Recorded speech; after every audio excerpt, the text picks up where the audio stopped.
కోత్వాల్గూడలో crushing unit తొలగింపై HYDRAA commissioner Ranganath వివరణ.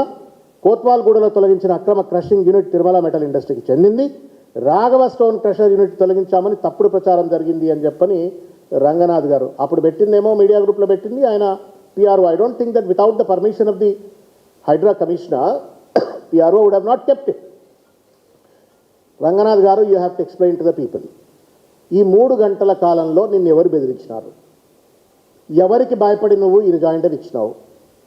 ఎవరికి భయపడి? మా ప్రవీణ్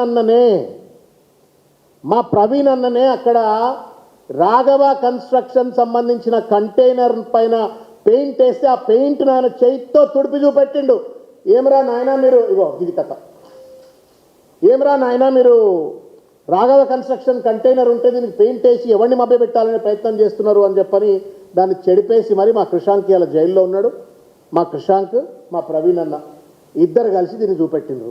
ఇది when we went fact finding commission ఆధారంగా పోయిన తర్వాత. సిగ్గుందా మీకేమైనా? రాజ్యాంగబద్ధమైన పదవుల్లో ఉన్నారా మీరేమైనా? నీతి, నిజాయితీ, ఇంగితం, విఘ్నత ఏమైనా ఉన్నదా మీకు? అసలు ఏం నేర్చుకోవాలి మిమ్మల్ని తరాలు, లేదా మిమ్మల్ని చూసి అధికారులు ఏం నేర్చుకోవాలా? ఇంత స్పష్టంగా అది రాఘవ కన్స్ట్రక్షన్ చెందింది అని చెప్పని స్పష్టమైన ఆధారాలతో ప్రూవ్ చేసిన తర్వాత దాన్ని ఒప్పుకుంటూ హైడ్రా కమిషనరే 9 గంటలకు మీడియా గ్రూపుల్లో వార్తలు పెట్టిన తర్వాత, ప్రెస్ నోట్ రిలీజ్ చేసిన తర్వాత 12 గంటలకు ఏం జరిగింది? Was there an under table transaction? Was there an illegal intimidation or criminal intimidation against the Hydraa commissioner? ఏం జరిగింది?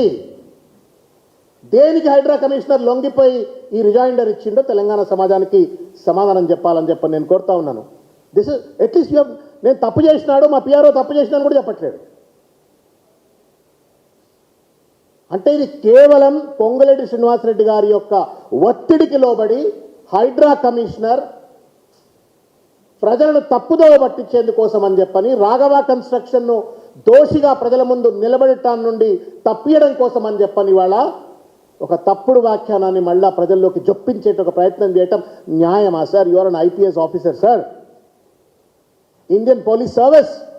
You are not a servant to Ponguleti Srinivasa Reddy, you are a servant to the constitution. ఇంకా చాలా service కూడా ఉంది మీకు. అన్న చెప్తున్నాడు article 311, 312 ప్రకారంగా కాన్స్టిట్యూషన్లో ఆల్ ఇండియా సర్వీసెస్కు ప్రొటెక్షన్ ఉంది. అంత పవిత్రమైన కుర్చీల్లో ఉన్నటువంటి వాళ్ళు 9 ఊడిపోయే ముక్కు పొంగులేటి శ్రీనివాసరెడ్డి రేపు పొద్దుగాల పోయినా పోవచ్చు, యూ నోస్.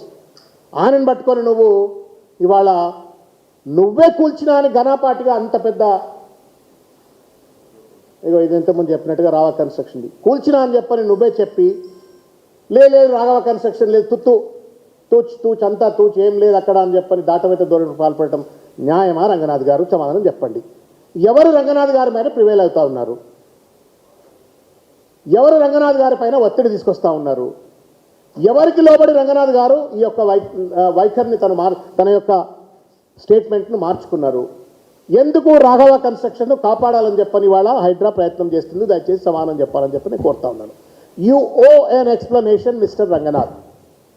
మీరు ప్రజలకు ఎక్స్ప్లెనేషన్ చేయాల్సిందే, లేకపోతే మిమ్మల్ని కోర్టుల్లో లాగుతాం. This is not a small mistake. ఇది misleading and manipulating the people.